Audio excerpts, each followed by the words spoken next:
1980ના દાયકા પહેલાં માતાઓ બહેનો સગર્ભા અવસ્થા સમયે પણ ઘરનું કામ જાતે કરતી હતી અને જરૂર પડે ખેતીવાડીનું કામ પણ જાતે સંભાળતી હતી.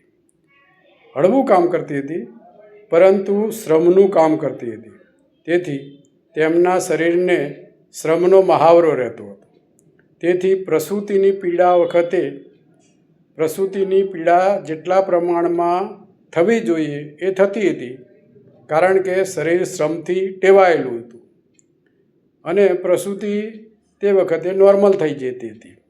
ઘણી વખતે તો માતાઓ બહેનો ખેતરમાં કામ કરતી વખતે પણ પ્રસૂતિની પીડા ઉપડે તો પ્રસૂતિ નોર્મલ થઈ જતી હતી. ઘણી વખત રસ્તામાં ચાલતા સમયે પણ પ્રસૂતિની પીડા ઉપડે તો પણ પ્રસૂતિ નોર્મલ થઈ જતી હતી.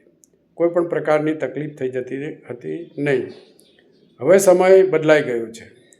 માતાઓ બહેનો પ્રસૂતિ વખતે સગર્ભા અવસ્થામાં કામ કરવાનું બંધ કરી દીધેલ છે અને કામ ન કરવાથી તેમનું શરીર શ્રમથી ટેવાયેલું હોતું નથી, જેથી પ્રસૂતિ સમયે જે પ્રસૂતિની પીડા થવી જોઈએ એ થતી નથી, એટલે કે લેબર પેઇન થતું નથી. તેથી પ્રસૂતિ સમયસર ન થવાથી ડૉક્ટરો સલાહ આપે છે કે હવે સિઝેરિયન કરવું પડશે. સિઝેરિયન કરવા પાછળ લાખો રૂપિયાનો ખર્ચો થાય છે અને માતાઓ બહેનોના શરીરમાં વાઢકાપથી જે સર્જરીથી નુકસાન જાય છે તે જુદું.